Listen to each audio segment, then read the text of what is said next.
لامذہبی دور کا تاریخی پس منظر جو ڈاکٹر تقی امینی صاحب کی کتاب ہے، اس میں بھی صفحہ نمبر 43 پر یہ انہوں نے اس کی وضاحت کی ہے کہ سب سے پہلا آدمی جو ملتا ہے جس نے علل اعلان مذہب پر تنقید شروع کی ہے، وہ تھا جان وکیلس۔ جان وکیلس تھا، اور اس نے یہ آکسفورڈ یونیورسٹی میں شعبہ دینیات کا لیکچرار تھا، تو دینیات پڑھاتے ہوئے یہ باقاعدہ مذہب پر تنقید کرتا تھا اور نکتہ چینی کرتا تھا۔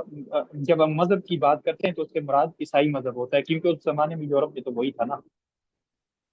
تو تنقید اس نے شروع کی، سب سے پہلا یہ شخص ہے جان وکیل، اور آکسفورڈ یونیورسٹی میں یہ شعبہ دینیات کا لیکچرار تھا۔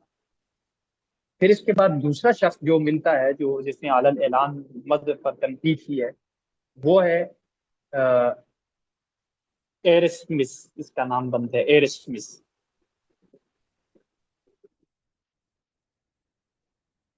اس سے ایک کتاب لکھی ہے، حماقت کی تعریف۔ یہ اس کا انگلش نام بھی ہے، کیا لکھا ہوا ہے؟ دی پرائز آف فولی، یہ حماقت کی جی تعریف اس کا اردو نام بنتا ہے۔ اس سے یہ کتاب لکھی، اور اس کتاب میں اس نے کلیسا کی خرابیوں پر خوب تنقید کی کہ کلیسا اس طرح کا ہے، کلیسا اس طرح کا ہے، کلیسا اس طرح کا ہے۔ اور تیسرا پھر جو بڑا نام ہے وہ مارٹن لوتھر کا ہے۔ اچھا، اب آپ ذرا اس چیز پر غور کیجئے گا، جان وکیلس نے جو موضوع بحث اس کا کیا تھا، وہ مطلقاً مذہب پر تنقید کر رہا تھا کہ مذہب کمزور ہو چکا ہے، مذہب یہ ہو چکا، مذہب وہ ہو چکا، مذہب ترقی کے راستے میں رکاوٹ ہے، فلاں ہے فلاں ہے، اس طرح کی باتیں۔ اور دوسرا جو مفکر ہے اس کا موضوع بحث کیا ہے؟ کلیسا کی خرابیاں، کلیسا پر تنقید کر رہا ہے۔ تو ظاہر اس دور میں کلیسائی نظام کی جو ہے وہ ایک اتھینٹک نظام سمجھا جاتا تھا، ایک اتھارٹی سمجھا جاتا تھا۔ اور تیسرا شخص جو مارٹن لوتھر ہے، اس کا جو موضوع بحث ہے وہ کیا تھا؟ یہ کہتا تھا، اس نے یہ اپنی پوری تحریک کی بنیاد اسی موقف پر رکھی تھی، نقطہ اختلاف جو تھا وہ یہی تھا کہ یہ کہتا تھا کہ حق کا معیار بائبل ہے، پوپ کا اجتہاد نہیں ہے۔ حق کا معیار بائبل ہے، پوپ کا اجتہاد نہیں ہے۔ اب یہ جو اس نے عنوان اختیار کر لیا جو اپنی تحریک کے لیے، اور جو اس نے موقف اختیار کیا، اب اس موقف کو اختیار کرنے کی وجہ کیا ہے؟ آئیے ذرا اس کی طرف بڑھتے ہیں۔ تحریک اصلاح مذہب کا آغاز اب کیسے ہوتا ہے؟ آپ اگر مطالعہ کریں جو محمد حسن عسکری نے بھی لکھا ہوا ہے جو کچھ جدیدیت میں، یا اسی طرح سے ڈاکٹر تقی امینی صاحب نے لکھا ہوا ہے، یا دیگر جو بھی اس طرح کی آپ کو کتابیں ملتی ہیں یورپ کے نشہ ثانیہ وغیرہ کے حوالے سے، آپ کو اس میں یہ باتیں ملیں گی کہ یورپ میں تقریباً 14ویں 15ویں صدی کے زمانے میں جو رومن کیتھولک تھا، جو رومن کیتھولک تھے، ان کو ہر لحاظ سے اتھارٹی حاصل تھی، بلکہ یوں سمجھیے کہ یہ صرف اور صرف ایک چرچ کی حیثیت ان کی نہیں تھی، بلکہ باقاعدہ انتظامی محکموں کی حیثیت تھی ان کی۔ مثلا سیاسی طور پر اگر کوئی قوانین بنانے ہیں، یا کوئی بھی جماعت کی تشکیل دینی ہے، یا کسی جماعت پر کوئی تنقید کرنی ہے، جو کچھ بھی کرنا ہے، تو ہر چیز کی ایک اتھارٹی جو ہے وہ کس کے پاس ہے؟ یہ رومن جو کیتھولک ہے ان کے پاس ہے۔ جیسے آج کل کے زمانے میں سمجھ لے کہ پارلیمنٹ ہے، تو اس زمانے میں پارلیمنٹ کا کام بھی یہ رومن کیتھولک جو کلیسا تھے یہ کر رہے ہیں۔ پھر اسی طرح سے معاشی اعتبار سے، یا فکری اعتبار سے، یا کسی بھی اعتبار سے، یعنی انتظامی محکموں کی شکل اختیار کی ہوئی تھی ان کلیساؤں نے۔ اچھا، کئی مرتبہ ایسا ہوا کہ اہل کلیسا کئی اخلاقی جرائم میں ملوث ہوئے، لیکن ان کے خلاف احتجاج بھی ہوا، سب کچھ ہوا، لیکن کوئی خاص ان کا کچھ بھی بگاڑ نہیں سکا، کیونکہ ان کے پاس اتھارٹی ہے۔ اچھا، اس زمانے میں مارٹن لوتھر نے یہاں پر ایک اور بات ایڈ کر لیں، ماحول یہ بنا ہوا تھا کہ جو پوپ ہے